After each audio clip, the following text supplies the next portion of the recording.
우리는 이 세상에서 많은 혼란과 또 마음의 어려움을 겪기도 합니다. 세상은 선과 악이 뒤얽혀 있습니다. 그리고 불의가 승리하는 듯 보이기도 합니다. 범죄자들이 활개를 치고 있고 악한 계획들이 제재 없이 실행되는 모습도 보고 있습니다. 우리는 이 상황 앞에서 근본적인 질문을 던지게 됩니다. 하나님은 정말 공의로우신가? 만약 공의로우시다면 왜 이 모든 악을 그대로 허용하시는가? 우리의 인간적인 본능은 어떻죠? 즉각적인 정의를 원합니다. 당장 가라지를 뽑아내고 악인을 심판해서 세상을 깨끗이 해야 한다고 주장을 합니다. 그러나 예수님께서는 마태복음 13장의 오늘 본문의 비유를 통해서 다른 길을 제시해 주십니다. 그것은 바로 인내의 길입니다. 가라지를 뽑다가 알곡까지 뽑을까 주님은 염려하십니다. 그래서 추수 때까지 둘 다 함께 두라고 말씀하십니다.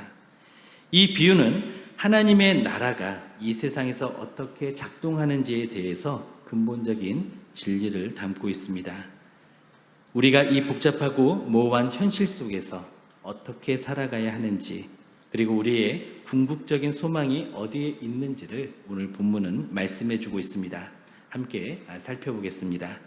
첫째로 당장 필요한 것은 인내입니다. 주인이 밭에 좋은 씨를 뿌렸습니다. 그런데 아무도 모르는 사이에 원수가 와서 그 위에 가라지를 덧뿌렸습니다. 가라지는 독보리로서 곡식인 밀과 싹이 날 때부터 알곡이 맺힐 때까지 구분하기가 힘듭니다. 추수할 때가 되어서야 제대로 구분을 할 수가 있었습니다. 게다가 이 독보리는요, 가라지는요, 사람에게 유독한 곰팡이의 숙주가 됩니다. 그래서 좋은 밀을 오염시켜서 농사를 완전히 망치게 할 수 있는 것이죠. 이런 일들이 당시에는 많았습니다. 그래서 로마법에 이러한 행위에 대한 법까지 규정되어 있었습니다. 그 당시에 밀 사이에 가라지를 뿌리는 이 보복 행위는 법에 의해서 처벌을 받을 수 있었습니다. 종들이 가라지가 자라는 것을 보고 경악을 하게 됩니다. 그리고 주인에게로 달려갑니다. 종들은 즉시 가라지를 뽑아버리기를 간청을 합니다. 이것은 인간이 불의를 보고 즉각적으로 그것을 제거하려는 성급한 열심을 나타내주고 있는데요. 우리 한번 본문을 보겠습니다. 주인은 이것을 단호하게 거부를 합니다. 왜일까요? 우리 13장 29절에서 30절까지 말씀을 함께 읽겠습니다. 주인이 이르되 가만두라. 가라지를 뽑다가 곡식까지 뽑을까 염려하노라. 둘 다 추수 때까지 함께 자라게 두라. 추수 때에 내가 추수꾼들에게 말하기를 가라지는 먼저 거두어 불사르게 단으로 묶고 곡식은 모아 내 곡간에 넣으라 하리라. 아멘. 추수 때가 되기 전에 성급하게 가라지를 제거하려고 하면 뿌리가 뒤얽혀 있는 상태에서 온전한 곡식까지 밀까지 같이 뽑을 수가 있다는 것이죠. 그래서 주인은 이것을 거부합니다.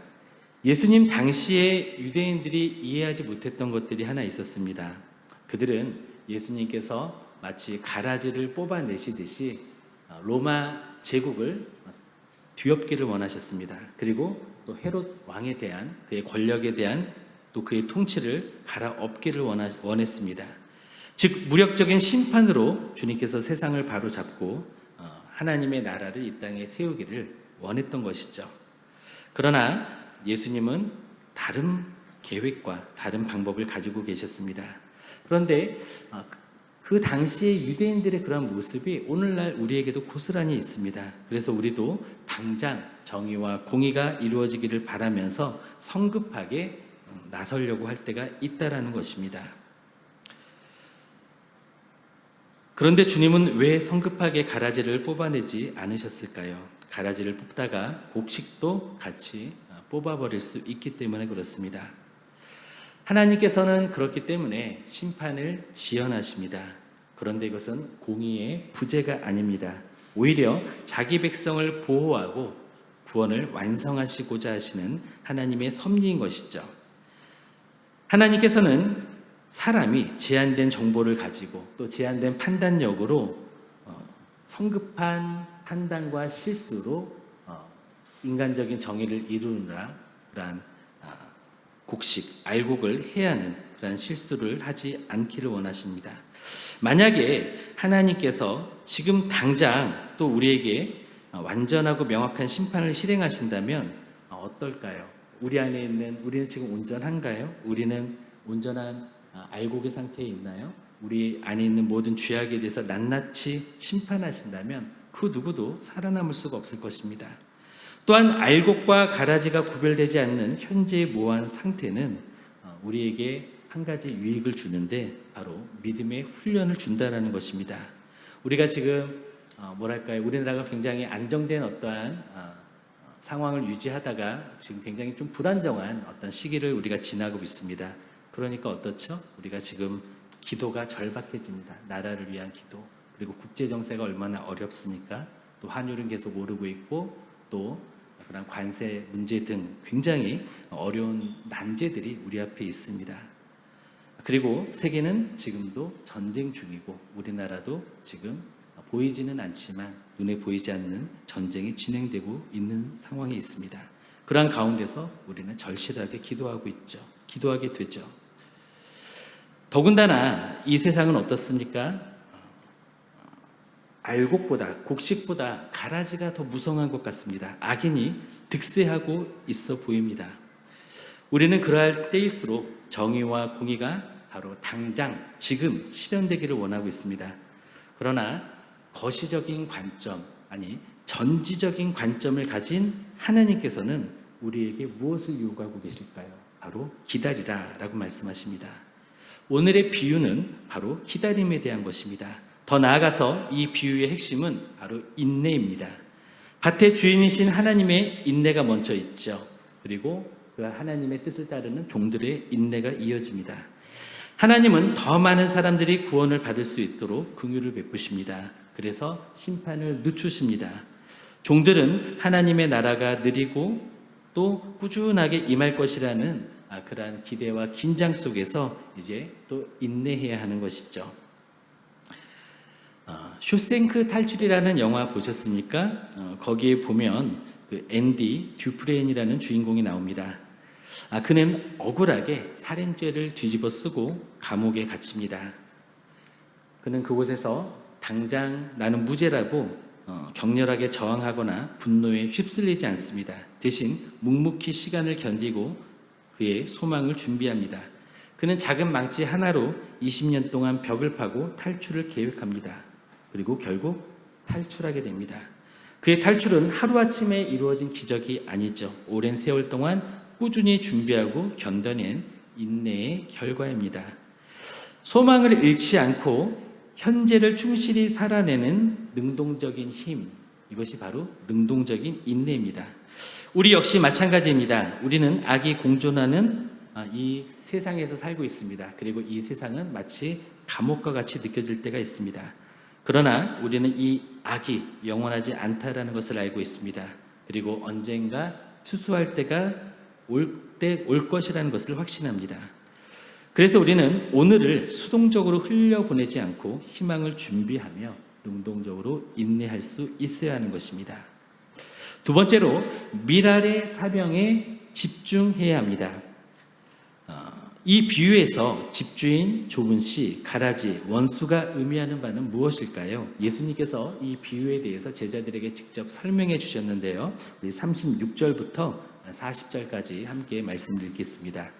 이에 예수께서 무리를 떠나사 집에 들어가시니 제자들이 나와 이르시되 밭의 가라지의 비유를 우리에게 설명하여 주소서. 대답하여 이르시되 좋은 씨를 뿌리는 이는 인자요 밭은 세상이요 좋은 씨는 천국의 아들들이요 가라지는 악한 자의 아들들이요 가라지를 뿌린 원수는 마귀요 추수 때는 세상 끝이요 추수꾼은 천사들이니 그런즉 가라지를 거두어 불에 사르는 것 같이 세상 끝에도 그러하리라. 아멘. 좋은 씨를 뿌리는 사람은 예수님 인자죠. 밭은 세상입니다. 좋은 씨는 천국의 아들들, 의인, 구원받은 자들을 말합니다. 가라지는 악한 자의 아들들, 구원받지 못할 자들입니다. 가라지를 뿌리는 원수는 누구입니까? 마귀입니다. 추수 때는 세상 끝, 즉 심판의 때를 말합니다. 추수꾼은 천사들을 말합니다. 예수님은 이 세상에 천국의 아들들을 심으셨습니다. 그런데 사람들이 잘 때에 마귀가 와서 천국의 아들들 가운데 악한 자의 아들들을 덧뿌리고 갔습니다. 처음에는 이들의 차이가 없어 보였습니다. 싹이 나고 결실을 할 때에 악한 자의 아들들의 정체가 후에 드러나게 됩니다. 종들은 이것을 보고 주인에게 악한 자들을 제거하기를 원하는지 묻습니다. 주인은 그대로 두라 라고 말합니다.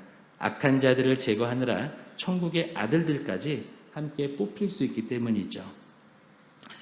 그리고 세상의 끝날이 되면 주인은 천사를 보내어 악한 자의 아들들을 먼저 속가내어 불의 심판을 내릴 것이라고 말씀합니다. 반면에 천국의 아들들을 모아서 천국에 드릴 것입니다.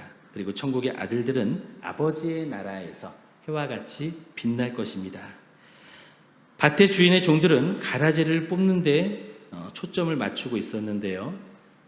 말씀을 다시 보겠습니다. 27절, 28절 말씀입니다.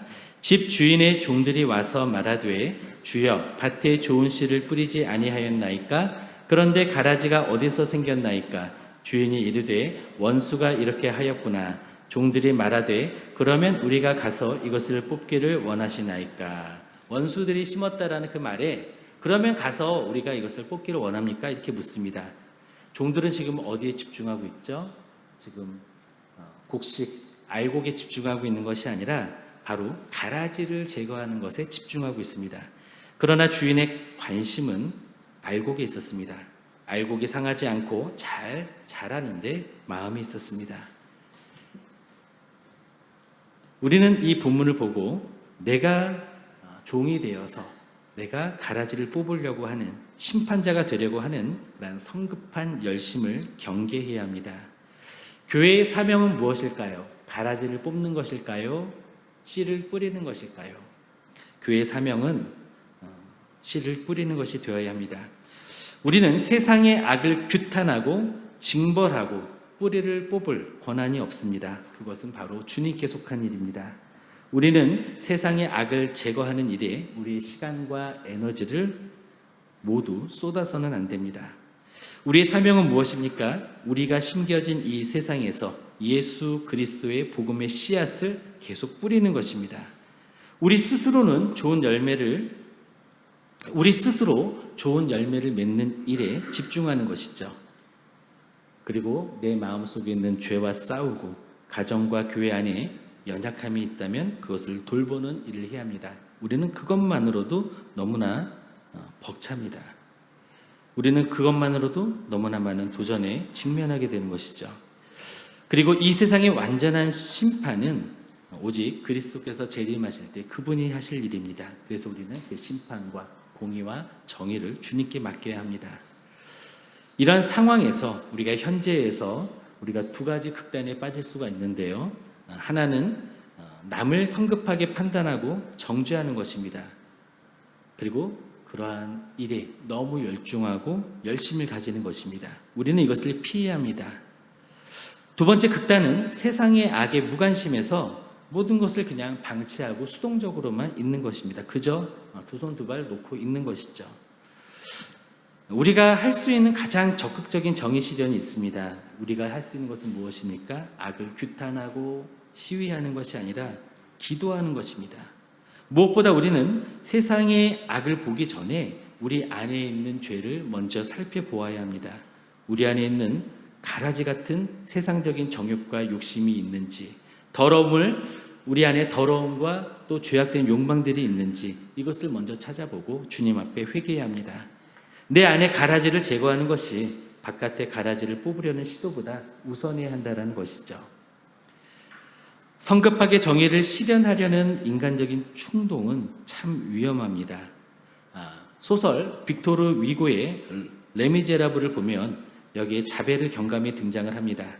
자베르는 법과 질서의 화신으로 나타나는데요. 그는 법적 정의를 세상의 전부로 여깁니다. 그래서 그는 장발장을 가라지로 단정하고 그를 끈질기게 추적합니다. 자벨의 추적은 종들이 당장 가라지를 뽑아버리려고 하는 그러한 성급하고 교만한 모습을 전형적으로 대변해주고 있습니다. 자베르는 인간의 변화 가능성을 인정하지 않습니다. 즉 장발장에게 일어난 은혜와 긍휼의 하나님의 은혜와 그런 사역, 사람을 변화시킬 수 있다라는 그런 가능성에 대해서 허용하지 않는 것이죠. 그에게 있어서 장발장은 영원한 범죄자였습니다. 그는 그렇게 규정했습니다. 그렇게 장발장을 악으로 규정하고 즉시 제거하려고 했습니다. 그런데 장발장의 희생과 긍휼 앞에서 그의 율법적인 세계관이 무너집니다. 자신이 쫓던 장발장이 악인이라 여겼던 그가 자신에게 자비를 베푸는 상황에 대해서 이해를 하지 못했던 것이죠. 그는 그 정의와 또 그런 변화된 사람의 모습 가운데서 고뇌를 합니다. 그리고 결국 자기 파멸에 이르게 됩니다. 이 이야기는 우리가 심판자로서 성급하게 가라지를 뽑으려 할 때에 얼마나 큰 위험에 처하는지 경고를 하고 있습니다. 우리가 빛을 비출 때 세상은 변화합니다. 우리는 이 세상에서 다르게 살라는 부르심을 받았습니다. 우리가 미랄로서 제대로 설 때 상처받은 세상의 사람들은 우리를 통해 주님께로 나오게 될 것입니다. 예수님은 우리를 가라지 사이에 심으셨습니다. 그 사이에서 열매를 맺으라는 의미인 것이죠. 우리는 열매를 맺는 일에 집중해야 합니다. 가라지를 뽑는 일이 아니라 열매를 맺는 일, 그리고 씨를 뿌리는 일에 집중해야 됩니다. 이것이 우리의 사명입니다. 우리가 세상의 악을 비판하는 데 시간을 낭비할 것이 아니라 우리가 심겨진 그 자리에서 빛을 비추고 열매를 맺는 도구가 되어야 할 것입니다. 이것이 인내의 기간 동안 우리가 감당해야 할 적극적인 역할인 것입니다. 셋째로, 마지막 때에 우리는 해와 같이 빛날 것입니다. 추수는 확실하고 정확합니다. 우리는 현재 인내의 기간, 이것을 보내고 있습니다. 그러나 이 인내는 영원하지 않습니다. 세상의 혼란이 영원히 지속되지 않기 때문에 우리는 그 인내의 기간을 다 보낸 후에 하나님의 정의와 공의를 보게 될 것입니다. 그리고 추수의 때에, 즉 세상의 끝에는 반드시 하나님의 정의와 공의가 이루어질 것이며 우리에게는 하나님의 은혜와 주님의 축복이 주어질 것입니다. 우리 40절부터 43절까지 함께 읽겠습니다. 그런즉 가라지를 거두어 불에 사르는 것 같이 세상 끝에도 그러하리라. 인자가 그 천사들을 보내리니 그들이 그 나라에서 모든 넘어지게 하는 것과 또 불법을 행하는 자들을 거두어내어 풀무불에 던져 넣으리니 거기서 울며 이를 갈게 되리라. 그때의 의인들은 자기 아버지 나라에서 해와 같이 빛나리라. 귀 있는 자는 들으라. 아멘. 그날이 오면 인자이신 그리스도께서 천사를 보내실 것입니다. 천사들은 가라지를 먼저 거두어 묶어서 불에 던져 넣습니다. 이것이 악인들이 받을 영원한 형벌입니다. 거기에서 울며 이를 가는 영원한 고통이 있을 것입니다. 그리고 그리스도께서는 그날에 알곡과 가라지를 확실하게 구별하실 것입니다. 하나님의 심판은 인간의 성급한 판단과는 다르게 정확하고 신속하게 그렇게 이루어질 것입니다. 인내가 길다고 해서 공의가 사라진 것은 아니죠. 심판이 유예되었을 뿐 결코 심판은 취소되지 않았습니다. 여전히 우리 주변은 온통 죄로 어두워져 있습니다. 가라지가 득세하고 있습니다. 그럼에도 불구하고 하나님은 이 세상에서 우리를 데려가지 않으시고 여기에 남겨두셨습니다. 왜냐하면 우리가 이 땅에서 빛이 되고 미랄이 되기를 원하시기 때문입니다. 사탄은 하나님 나라의 열매를 맺지 못하게 하려고 가진 수단을 다 동원합니다. 그럼에도 불구하고 우리는 계속해서 열매를 맺을 것입니다. 우리는 인내하고 그리고 참으면서 하나님의 때를 기다리면서 그리고 미랄의 또 곡식의 역할에 집중하면서 우리는 이 어두운 세상에서 거룩하게 사는 법을 훈련하고 또 실천할 것입니다. 그리고 결국 열매를 맺을 것입니다. 그리고 마지막 날 이 상황은 극적으로 반전이 됩니다. 예수님은 선언하십니다. 그때에 의인들은 자기 아버지 나라에서 해와 같이 빛나리라. 그날이 되면 유약해 보이는 우리들이라 할지라도 그날에는 해같이 빛나게 될 것입니다. 그렇게 우리를 주님의 영광으로 완성시켜 주실 것입니다. 말씀을 맺겠습니다. 우리는 지금 인내의 시간 속에서 살고 있습니다. 알곡과 가라지가 함께 자라야 하는 현실에 있는 것이죠. 이 현실에서 우리는 성급히 남을 심판하려는 그런 인간적인 충동을 멈춰야 합니다. 그것은 알곡을 해치려는 마귀의 전략에 동조하는 행위가 될 수 있습니다. 우리의 에너지를 외부의 악을 제거하는 데 낭비하지 않기를 원합니다. 그 대신에 우리가 심겨진 이 세상에서 꾸준히 열매를 맺는 미랄의 사명에 집중하기를 원합니다. 우리 안에 죄악과 싸우고 우리 주변에 복음의 씨앗을 뿌리는 능동적인 인내를 실천하기를 원합니다. 현재의 고난과 모호함이 우리의 소망을 흔들지 못하게 하시기를 바랍니다. 우리는 이미 승리가 확정된 자들입니다. 마지막 날 예수 그리스도께서 오시면 모든 것이 완벽하게 정리될 것입니다. 그때 의인들은 아버지 나라에서 해같이 빛날 것입니다. 바라기에 우리는 이 확실한 종말론적 소망을 붙잡기를 원합니다. 그래서 당장은 인내하며 가라지를 뽑는 것이 아니라 씨를 뿌리는 사명을 감당하기를 원합니다. 미랄의 사명에 집중하기를 원합니다. 그리고 그 사명을 다하는 날, 바로 끝장의 날, 영광의 날이 오면 그 천국에서 해와 같이 빛나는 우리 모두가 되시기를 예수님의 이름으로 축원드립니다.